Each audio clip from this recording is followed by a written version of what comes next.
안녕하세요. 박인철 방송 나는 나 88번째 시간입니다.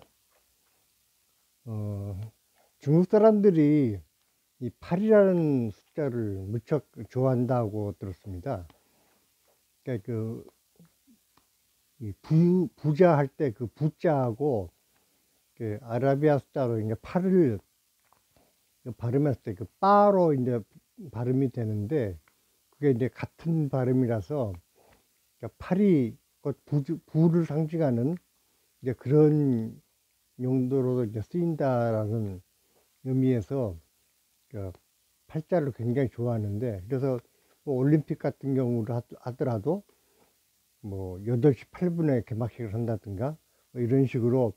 8과 관련된 그 행사를 많이 치르고, 특히 전화번호에서 8888은 정말 그 엄청나게 비싼 돈을 줘도 사기가 어렵다고 합니다. 그만큼 중국 사람들이 그 팔에 대한 애착이 이제 크다고 그러는데, 사실 이제 이 방송이 어, 업로드가 되어서 이제 유튜브로 들을 때쯤 되면은 에이펙트가 끝나서 그 시진핑 주석도 이제 중국으로 돌아갔겠지만, 녹화하는 이 시간에는 시진핑 주석이 좀 경주에 와 있는 시점입니다. 중국 사람들이 그렇게 팔자를 좋아하는데 88회 방송을 하게 되어서 이것도 참 좋은 인연이 아닌가 싶은 생각은 드는데, 물론 그렇다고 뭐 시진핑 주석이 제 방송을 들을 일은 없고 저 혼자서 이렇게 또 의미 부여를 해봤습니다. 오늘은 이제 뭐 다른 얘기를 하기에 앞서서 에이펙 그 회담이 뭐 성공적으로 다들 끝나기를 기원하는 바람도 있고, 또 트럼프와의 어떤 그 이재명 대통령과의 회담이 성공적으로 잘 마무리가 되어서 다행이다라는 생각도 들고 그렇습니다. 근데 뭐 그거는 그거고, 그러니까 이제 저는 이제 어차피 제 방송 이름이 나는 나니까 제가 개인적으로 겪었던 경주에 대한 이야기를 해볼까 합니다. 사실 뭐 직접 경주를 뭐 많이 가본 것도 아니고 잠깐 그야말로 스쳐가듯이 갔을 뿐인데, 그것도 이제 평생 동안에 딱 2번 갔는데, 한 번은 이제 고등학교 때 수학여행을 가가지고 그 가장 인상이 남았던 것이 여고생들이 교련복을 입고 자전거를 타고 이제 그 등교를 하는 그 모습이 이제 인상에 남았었고, 또 이제 자유 시간이 주어지니까 저도 그 자전거를 빌려서 이제 1시간 동안을 경주 시내를 이제 샅샅이 돌아봤습니다. 제일 처음에 드는 인상이 경주는 무덤의 도시다라는 생각이었습니다. 그러니까 이제 뭐 경주를 가본 분들이 다 아시겠지만, 워낙 이제 거대한 왕릉들이 많다 보니까 뭐 무슨 그 무덤을 이렇게 산같이 크게 만들어 놨나 싶은 생각이 들 정도로, 또 그것이 한두 개가 아니라 엄청나게 많은 그 왕릉들이 이제 여기저기 이렇게 도시 한복판에 자리를 잡고 있어서 참 별난 도시다라는 생각을 했었습니다. 그리고 경주에서 이제 관광지도 유명한 데를 보면은 뭐 이제 불국사, 석굴암, 첨성대 뭐 이런 유적지들인데, 사실 첨성대를 제외하고 뭐 불국사나 석굴암이나 뭐 등등 이런 부분은 그 그 천년 신라 문화를 그 지탱해준 정신적 지주였던 불교 문화의 어떤 흔적들이라고 볼 수가 있겠습니다. 근데 이제 저는 제가 오늘 말씀드리고 싶은 것은 그런 잘 알려진 어떤 관광지가 아니라 경주 남산의 이야기를 하려고 합니다.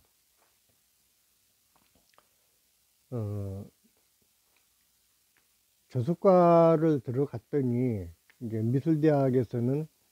어차피 이제 미술이라는 게 문화 활동이다 보니까 우리나라의 어떤 고유한 문화 흔적, 즉 유적지 답사를 이제 1년에 한두 번씩 가게 됩니다. 근데 좀 워낙 이제 오래된 일이라, 그러니까 1학년 때였는지 2학년 때인지 그 기억도 가물가물한데, 아무튼 이제 경주 남산으로 이제 답사를 갔었습니다. 이제 관광버스로 남산 입구까지 가서 내리려고 하는데 교수님 한 분이 바꾸는 힘들 텐데 버스에서 그냥 쉬고 있지 그러시는 거였어요. 그래서 이제 그분은 제가 중학교 때 주말이면 하루 종일 산을 헤매고 다녔다라는 사실을 이제 모르셨기 때문에, 제가 이제 장애를 가지고 있다 보니까 뭐 지팡이를 짚고 산에 올라갈 수 있겠나 싶은 생각에서 이제 저한테 이제 좀 쉬고 있으라는 말씀을 하셨는데, 또 경주 남산이라는 데가 그렇게 아주 거칠고 높은 산이 아니라 제가 중학교 때 오르락내리락 했던 진도의 얕은 산들과 비슷한 크기 정도의 작은 산이었습니다. 그래서 제가 다스릴 수 있는 데까지만 한번 따라가 보겠습니다 하고 이제 처음에는 아주 겸손하게 이제 말씀을 드렸죠. 그랬더니 뭐 교수님도 제가 굳이 가겠다는데 뭐 더는 말리지 못하고 알았다고 이제 같이 출발을 했습니다. 근데 이제 그날 저희들이 이제 그냥 교수과 교수님들과 학생들만 경주 남산을 다니는 게 아니고 평생 동안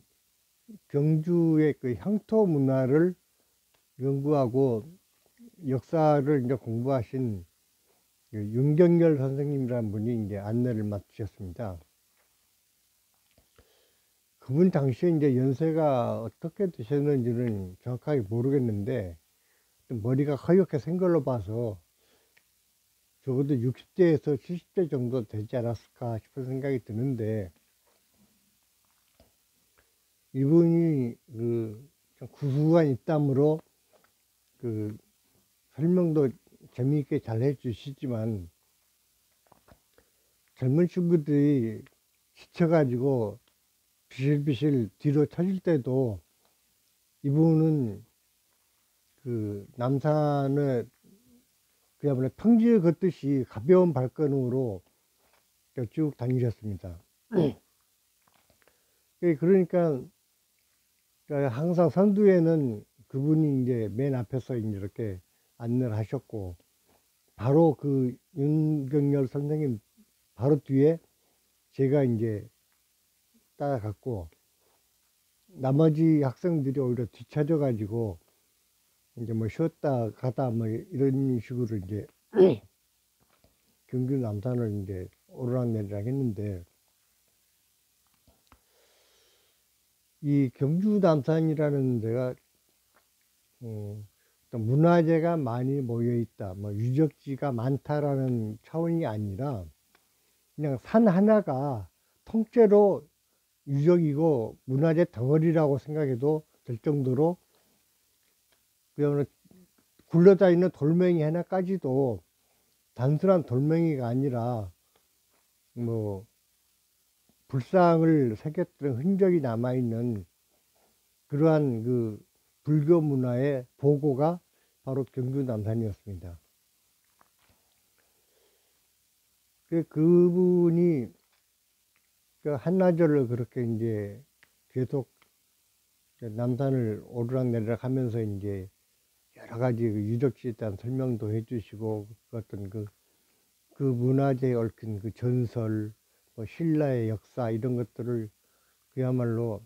입담이 워낙 좋으셔가지고 아주 재미있게 이제 얘기를 들었었는데, 참 요즘 같으면은 그 스마트폰으로 열심히 녹음이라도 했을 텐데 그 당시에는 이제 그런 것도 없었기 때문에 뭐 그냥 듣고 흘려버리고 말았는데, 그러한 대중들에게 널리 알려지지는 않았지만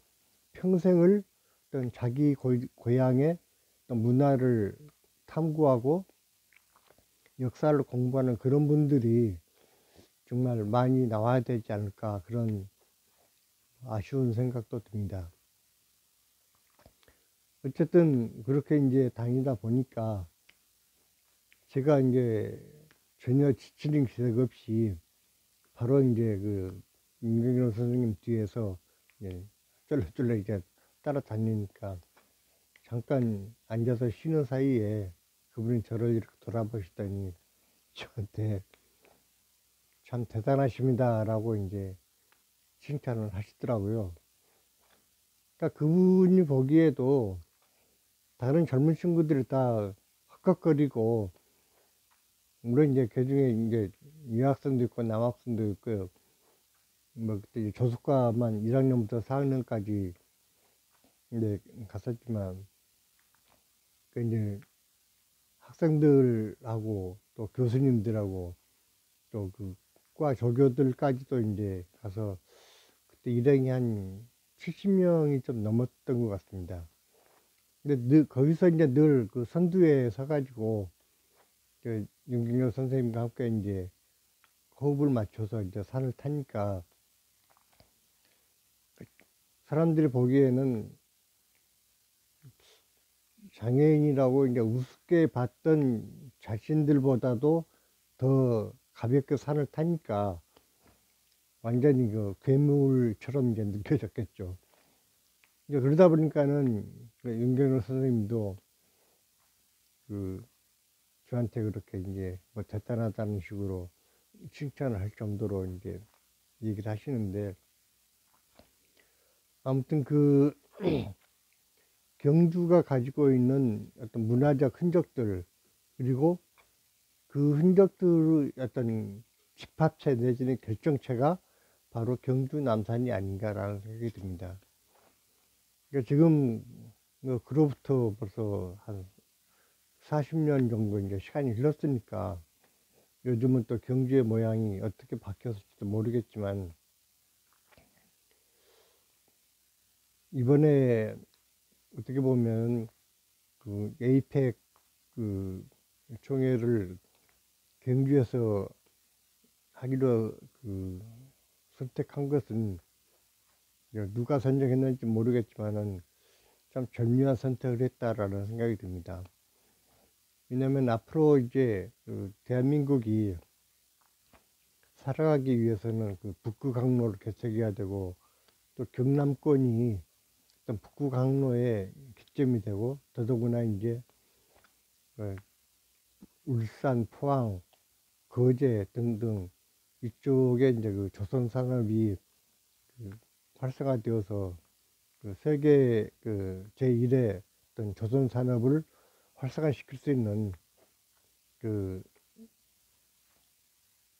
지역적 그 기반이 이제 경남 쪽인데, 그 경주를 포함해서 이제 경남북 등등 이쪽이 그런 그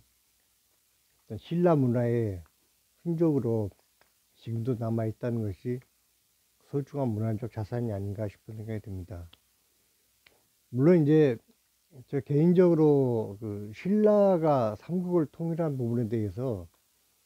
저는 썩 그 좋은 일이었다라고 판단하지는 않습니다. 왜냐하면은 그 고구려의 광활한 땅을 고스란히 중국에 넘겨주게 된 것이 그 신라의 그 고구려와 백제를 무너뜨린, 멸망시키고 그 삼국의 패권을 잡기 위한 그 노력이었고, 660년에 백제를 멸망시키고 668년에 고구려가 이제 허물어졌고, 그리고 나서 왜 당나라 군대가 신라까지 그 집어삼키려고 하니까 그 당나라 군대를 몰아내는데도 8년이 걸려서 서기 676년이 되어서야 비로소 그 제대로 된 통일이라고 할 수 있는 그런 이제 통일의 완성을 이제 이루었는데, 사실은 이제 그 이후에 고구려 땅에 이제 발해가 만들어지면서 그 일부 학자들은 그 통일신라 시대가 아니라 발해와 그 신라를 함께 우리 역사로 봐서 남북조 시대다 라고 얘기하는 사람도 있는 것처럼, 우리가 소홀히 하고 있는 그 삼국통일 이후에 그 발해 역사까지도 우리 역사로서 좀 더 그 깊이 있는 연구가 필요하지 않을까 싶은 생각도 듭니다. 그리고 이제 또 하나, 이제 일본과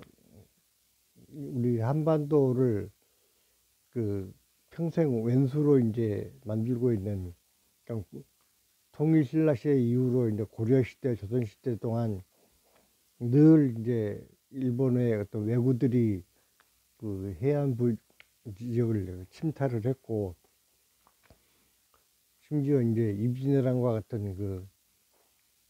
전국적인 그 어떤 그 침략으로 그 명나라의 그 도움을 빌어서 우리가 이제 그 외적을 물리치고 했는데, 그 일본이 한국을 그렇게 싫어하게 된 원인이 어떻게 보면은 신라가 삼국을 통일한 것 때문이 아닌가라는 생각도 듭니다. 왜냐하면 이제 그 일본 왕족의 혈통이 결국은 백제 왕족의 혈통과 이제 같다라는 것은 역사적으로 이제 증명이 된 사실이고, 의장이 이제 당나라로 끌려가고 백제가 완전히 멸망한 이후에도 그 백제 부흥 운동이 일어났을 때 일본에서 이제 2만 명의 군사를 백제 지역으로 이제 보내서 신라와 이제 그 전쟁을 벌였는데, 결국은 이제 그러한 그 백제 부흥 운동까지도 이제 실패로 끝나면서 신라의 승리로 평정이 되고, 그러면서 그 백제 왕족의 어떤 그 혈통을 물려받은 일본 왕족이 그 백제를 멸망시킨 그 신라에 대한 적대감이 그 이후로 고려시대와 조선시대까지도 이어진 것이 아닌가라는 또 측면도 우리가 무시할 수는 없지 않을까 하는 생각이 듭니다. 물론 뭐 그 사람들이 설령 뭐 백제가 한반도를 통일했다고 해서 항상 뭐 한반도에 대해서 친밀감을 가지고 꼭 잘 됐을 거라는 보장은 없습니다. 어차피 일본은 그 자기네 그 섬나라를 벗어나고 싶어 하는 그런 야망이 늘 있었고, 그러다 보면 한반도와의 그 충돌은 어쩔 수 없는 그 어떤 지정학적 한계일 수도 있는데, 아무튼 오늘은